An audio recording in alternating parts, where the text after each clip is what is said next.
तो रणथंभौर का जो चौहान वंश है, इसकी हम थोड़ी सी बैक में अगर देखें तो रणथंभौर का चौहान वंश जो था, रणथंभौर में चौहान वंश की स्थापना 1194 ईस्वी को अजमेर के शासक पृथ्वीराज चौहान तृतीय के पुत्र गोविंदराज चौहान द्वारा की गई।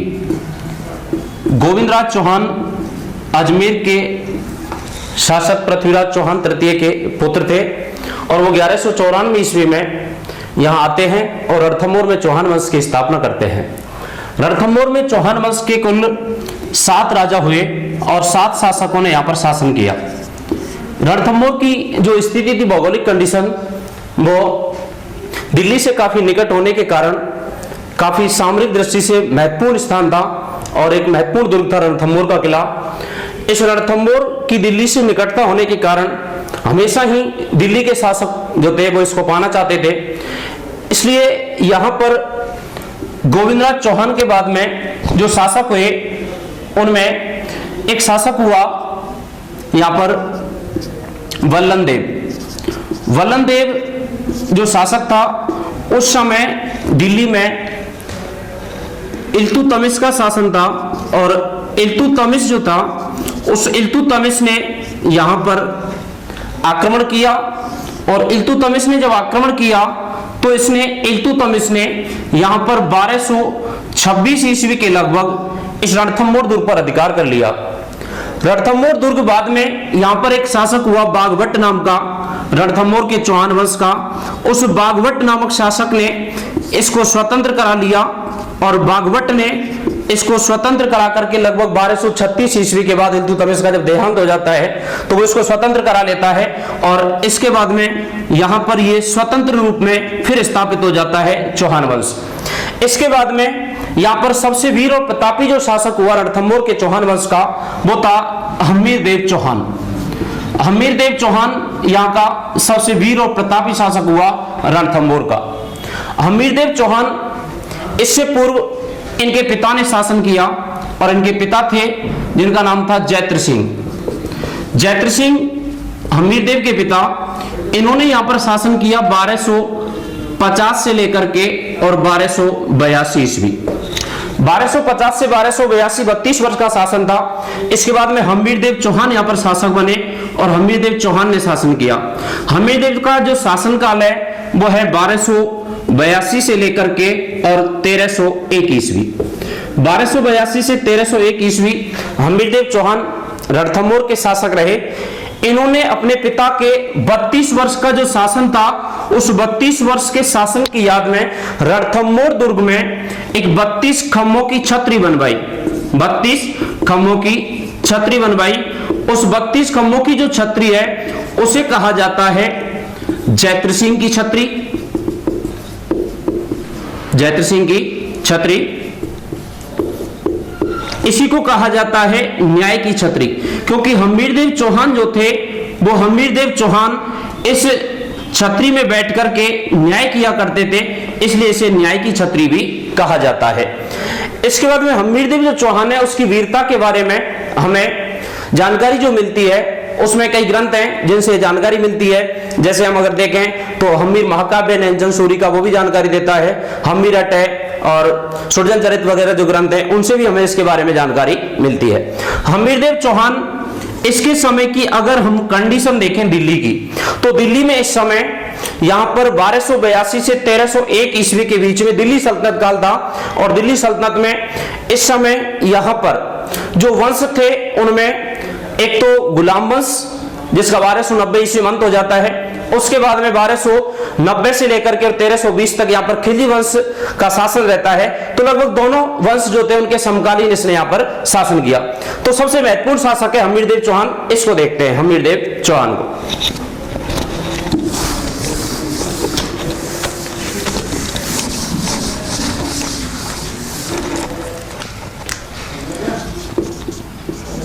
हम्मीर देव चौहान,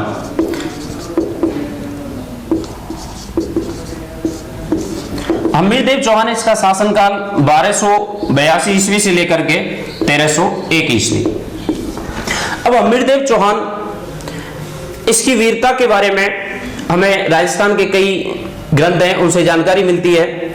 और हमीरदेव चौहान इसका शासनकाल जब यहाँ था तो इस समय की अगर हम दिल्ली की कंडीशन देखें तो दिल्ली में इस समय यहाँ पर एक 1290 ईस्वी में खिलजी वंश स्थापित हुआ। खिलजी वंश का संस्थापक था जलालुद्दीन खिलजी। जलालुद्दीन खिलजी का शासनकाल है यहाँ पर 1290 से लेकर के 1296 ईस्वी। जलालुद्दीन खिलजी जब यह शासक था तो जलालुद्दीन खिलजी ने इस पर 2 बार आक्रमण किए हमीरदेव चौहान पर। एक बार इसका आक्रमण हुआ 1291 ईस्वी में और दूसरी बार इसका आक्रमण हुआ 1292 ईस्वी में। 1291 ईस्वी और 1292 ईस्वी 2 बार आक्रमण किए हमीरदेव चौहान पर इसने, लेकिन दोनों ही बार इसको असफलता मिली, मौकी खानी पड़ी इसको। और इसने इन युद्धों में हारने के पश्चात कहा था कि मैं रणथंभौर जैसे 10 दुर्गों को भी मुसलमान के एक बाल के बराबर महत्व नहीं देता। इसके बाद में यहां पर 1296 ईस्वी में इस जलालुद्दीन खिलजी का भतीजा था और अलाउद्दीन खिलजी, उसने इसकी हत्या कर दी 1296 ईस्वी में। और इसकी हत्या करके अलाउद्दीन खिलजी यहां का शासक बन जाता है दिल्ली का सल्तनत काल में।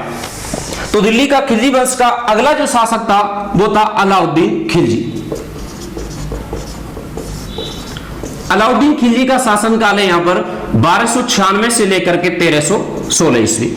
इस समय यहां पर हमीरदेव चौहान, अब हमीरदेव जो चौहान था ये इसके समकालीन शासक था।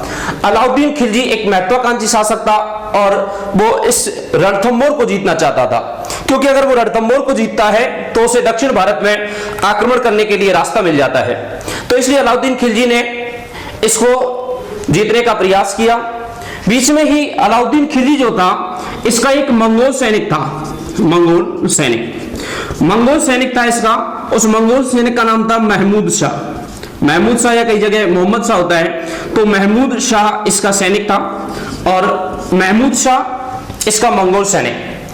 इसकी अलाउद्दीन खिलजी की एक मराठा बेगम थी चिमना इसकी मराठा बेगम। और महमूद शाह और चिमना, इन दोनों में प्रेम प्रसंग था। और प्रेम होने के कारण इस बात का जब पता चलता है अलाउद्दीन खिलजी को, तो अलाउद्दीन खिलजी इसको मारने की कोशिश करता है। तो महमूद शाह यहां से दौड़ करके भाग करके शरण में आ जाता है हमीरदेव चौहान की, और हमीरदेव इसको शरण दे देता है।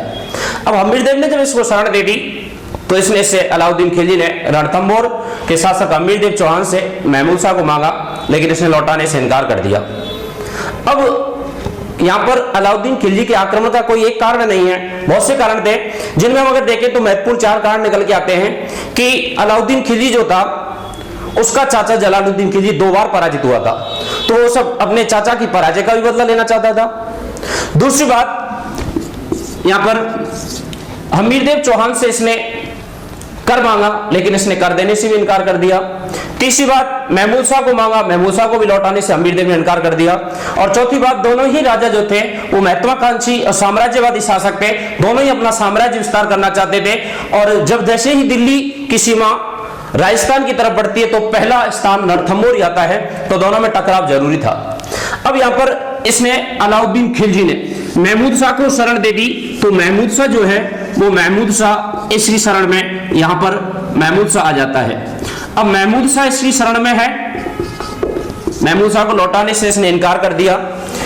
इसके बाद में अलाउद्दीन जो खिलजी है इसने यहां पर आक्रमण किया 1299 ईस्वी को। 1299 ईस्वी को यह आक्रमण करता है अलाउद्दीन खिलजी रणथंभौर दुर्ग पर। इस समय इसके 2 सेनापति यहां पर सेना लेकर के आते हैं, जिनमें एक तो था इसका खुद का भाई उलुग खां और एक है नुसरत खां और उलुग खां, 2 भाई हैं। इन दोनों ने आक्रमण किया। इधर से हमीरदेव चौहान के 2 सैनिक जिनसे इनका सामना हुआ, रणथंभौर दुर्ग के पास में झाई नामक स्थान है, वहां इनमें युद्ध होता है। और ये जो युद्ध हुआ वो हमीरदेव के सैनिक थे, एक का नाम था धर्म सिंह और एक का नाम था भीम सिंह। धर्म सिंह ये हमीरदेव के सैनिक, और उलुग खान, नुसरत खान, रणथंभौर पर आक्रमण करने वाले अलाउद्दीन के सैनिक, इन दोनों में युद्ध हुआ। इस युद्ध में नुसरत खान मारा गया और भीम सिंह भी मारा जाता है। और ये जो युद्ध है, इसमें यहां पर उलुग खान वापस अपनी सेना लेकर के दिल्ली चला जाता है।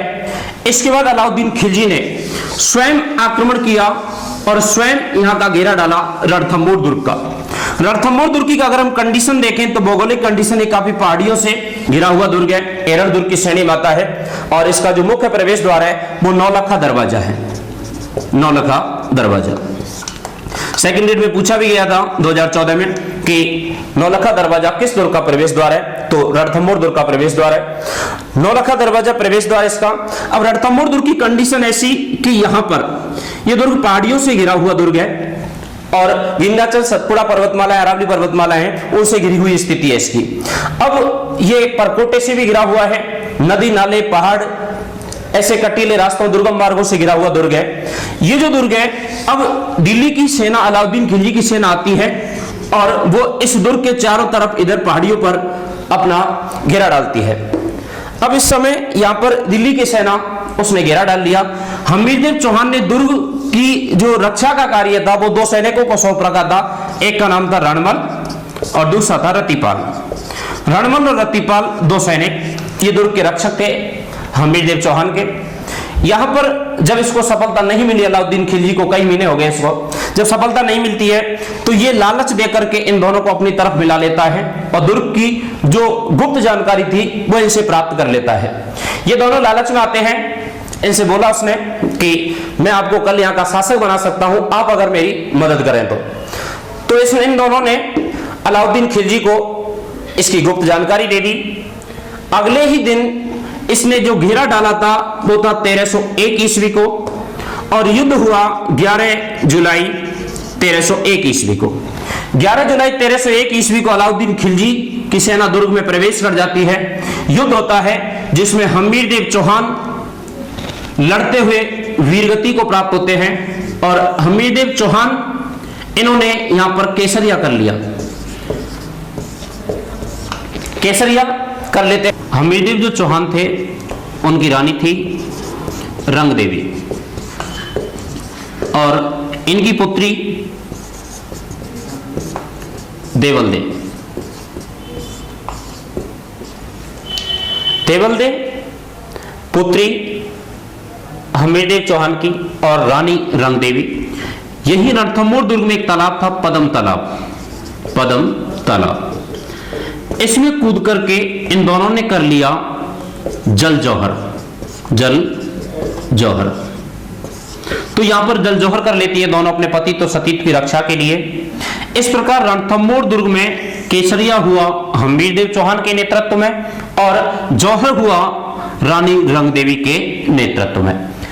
इस प्रकार रणथंभौर दुर्ग में 11 जुलाई 1301 ईस्वी को राजस्थान का प्रथम साका हुआ। राजस्थान का प्रथम साका, राजस्थान का जो प्रथम साका है वो माना जाता है रणथंभौर दुर्ग में। केसरिया और जौहर दोनों को मिलाकर के कहा जाता है साका। अगर इनमें से कोई भी एक कंडीशन बनती है, या तो केसरिया होता है या जौहर होता है, तो उसे कहा जाता है अर्धसाका। जैसे जैसलमेर का यहाँ पर राजस्थान में 2.5 साका प्रसिद्ध है, वहां पर 1550 ईस्वी में अर्धसाका हुआ शासक राव लूणकरण के समय। तो इसी प्रकार राजस्थान में पहला जो साका माना जाता है वो रणथंभौर दुर्ग में हमीरदेव चौहान केसरिया करते हैं, उनकी रानी रंग देवी यहाँ पर जल जौहर करती हैं। अतः राजस्थान में पहला साका होता है 11 जुलाई 1301 ईस्वी को। यहां पर महमूद शाह इसने युद्ध लड़ा था हमीरदेव चौहान से, हमीरदेव चौहान के साथ लड़ा और हमीरदेव चौहान का इसने साथ दिया है युद्ध में और इसने युद्ध लड़ाया अलाउद्दीन खिलजी की सेना से। तो महमूद शाह जब हमीरदेव चौहान केसरिया कर लेते हैं उसके बाद अलाउद्दीन खिलजी महमूद शाह को भी हाथी के पैरों से कुचलवा देता है। इसके बाद में रणमल और रतिपाल इन दोनों की भी हत्या कर दी जाती है अलाउद्दीन खिलजी द्वारा। 11 जुलाई 1301 ईस्वी को रणथंभौर जो दुर्ग था उस पर अधिकार हो जाता है अलाउद्दीन खिलजी का और वो अपने भाई उलुग खां को इसे सौंपता है और उलुग खां को सौंपकर स्वयं वापस दिल्ली लौट जाता है। इसके बारे में कहा जाता है कि रणथंभौर दुर्ग पर अलाउद्दीन खिलजी का अधिकार हो जाता है। तो एक पंक्ति है कि आज कुफ्र का गढ़ इस्लाम का घर हो गया। तो यहां पर आज कुफ्र का गढ़ इस्लाम का घर हो गया, यानी रणथंभौर जो दुर्ग है उस पर अलाउद्दीन खिलजी का मुगलों का अधिकार हो जाता है और 1301 ईस्वी में यह दुर्ग नियंत्रण में आ जाता है अलाउद्दीन खिलजी के, और वो अपने भाई उलुग खां को सौंप करके वापस दिल्ली चला जाता है। हमीरदेव चौहान की अगर हम वीरता की बात करें तो हमीरदेव चौहान रणथंभौर का चौहान वंश का सबसे वीर और प्रतापी शासक हुआ है, एक हठधर्मी शासक माना जाता है, वो अपने वचन पर अड़िग रहने वाला व्यक्ति माना जाता है। इसकी वीरता के बारे में काफी दोहे प्रसिद्ध हैं और हमीरदेव जो चौहान है इसने अपने जीवन में कुल 17 युद्ध लड़े और 17 युद्ध जो लड़े गए इसके द्वारा उनमें से इसने 16 में विजय प्राप्त की। 16 युद्धों का विजेता माना जाता है हमीरदेव चौहान को। हमीरदेव चौहान के बारे में एक दोहा प्रसिद्ध है कि सिंह सवन सतपुरुष वचन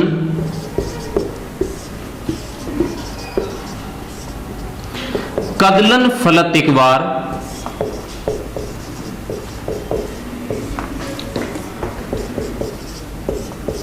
कदलन फलत एक बार। सिंह सवन सतपुरुष वचन कदलन फलत एक बार। तिरिया तेल हम्बीर हट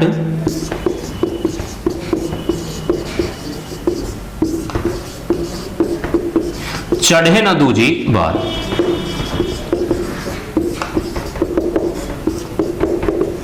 यानी कि सिंह सवन सतपुरुष वचन कदलन फलत एक बार, तिरिया तेल हमीरट चढ़े न दूजी बार। सिंह सवन ऐसा माना जाता है कि सिंह सवन शेरनी जो होती है वो केवल एक बार शाबक देती है। अगर कोई सज्जन पुरुष है तो वो जो वचन देता है वो अपने वचन पर अडिग रहता है और उनका वचन सत्य होता है। ऐसे ही हमीरदेव चौहान को अगर देखें तो सिंह के समान बताया गया है कि सिंह सवन शेर जो होता है, हम देखते हैं कि अगर शेर जो है उसे जंगल का राजा माना जाता है, जिस पर भी आक्रमण कर दे उसको नष्ट कर दे, उसी प्रकार हमीरदेव जो चौहान है वो भी अगर किसी पर आक्रमण कर दे तो उसे नष्ट कर देता था। हिंदी में एक शब्द प्रयोग होता है सिंहावलोकन, यानी शेर की तरह अवलोकन करना। जैसे अगर हम शेर को अगर देखेंगे तो वो कभी भी दौड़ भाग नहीं करता, क्योंकि जंगल का राजा किसी का डर भय नहीं होता, और वो 10 या 15 कदम चलता है फिर इधर मुड़कर देखता है, फिर इधर मुड़कर देखता है। ऐसा माना जाता है कि जिस स्थान से शेर गुजर जाता है उस स्थान पर कोई दूसरा जानवर शिकार नहीं कर सकता, क्योंकि वो पीछे कुछ छोड़ता ही नहीं है। उसी प्रकार हमीरदेव किसी पर आक्रमण कर दे तो उसको नष्ट कर देता। सिंह सवन सतपुरुष वचन, जैसे ऋषि महात्मा साधु संत जो होते थे वो अपने वचन पर अड़िग रहते थे, उसी प्रकार था अपने वचन पर अड़िग रहने वाला हमीरदेव चौहान। महमूद शाह को शरण दी और महमूद शाह को वचन दिया उसकी रक्षा का और उसकी रक्षा की। कदलन फलत एक बार, केला भी केवल एक बार फल देती है। तिरिया तेल हम्बीरट चढ़े न दूजी बार। तिरिया का मतलब होता है यहाँ स्त्री से, यानी कि लड़की का जब विवाह होता है तो तेल वाली रस्म होती है, तेल चढ़ाया जाता है। वो तेल जो चढ़ाया जाता है वो तेल जीवन में केवल एक बार चढ़ाया जाता है। यहां पर किसी भी कंडीशन में अगर लड़की का दोबारा विवाह हो रहा है तो ये तेल वाली रस्म नहीं होती है। इसलिए तिरिया तेल हम्बीर हट धर्मी शासक है, अगर किसी भी बात पर वो अडिग है, उसने वचन दिया है तो उसको वो निभाता। तो तिरिया तेल हमीरट चढ़े न दूजी बार। ये दोहा राजस्थान पुलिस 2011 के पेपर में पूछा गया कि ये दोहा किसकी वीरता के लिए प्रसिद्ध है, तो रणथंभौर दुर्ग की वीरता के लिए, रणथंभौर दुर्ग की शान के लिए, हमीरदेव चौहान की वीरता के लिए जाना जाता है। अतः 1301 ईस्वी में रणथंभौर दुर्ग पर अधिकार हो जाता है अलाउद्दीन खिलजी का, और अलाउद्दीन खिलजी इस दुर्ग को अपने भाई उलुग खां को सौंप करके यहां से चले जाते हैं। रणथंभौर पर चौहानों का जो शासन था उसमें टोटल 7 शासकों ने यहां पर शासन किया। 7 शासक रहे, उनमें संस्थापक थे 1194 ईस्वी में, जो मैंने पहले बताया दिया आपको कि 1194 ईस्वी में अजमेर के पृथ्वीराज चौहान के पुत्र गोविंदराज चौहान द्वारा यहां पर शासन किया गया है। अंतिम वीर प्रतापी शासक हुआ हमीरदेव चौहान, और हमीरदेव चौहान का 1301 ईस्वी में यहां पर वीरगति को प्राप्त होते हैं हमीरदेव चौहान, और अधिकार हो जाता है अलाउद्दीन खिलजी का। Thank you.